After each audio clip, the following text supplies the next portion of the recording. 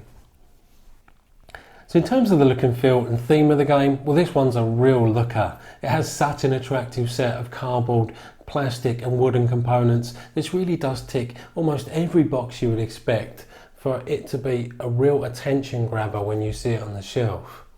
Now, I'm not quite sure what the style of artwork on offer here is, but a simple mind like mine would just describe it as stunning, both on the box art and the cards themselves. Now, a shout out for the rulebook, which is really well laid out and is going to help you get this game to the table sooner rather than later. I also believe this is a game that was probably designed as a 2 to 4 player game, but it has those solo player variants and 5 player variants within the rules. Now, it's also got some suggested marketplace setup cards and also gives you some extra play variants that are only going to help with the value and replayability of the game. Now, one minor niggle to finish on, I found the resource components to be too plentiful when they're in front of you. Yes, you've got the multiplier cards as well, but that's something perhaps I would have done a little bit differently.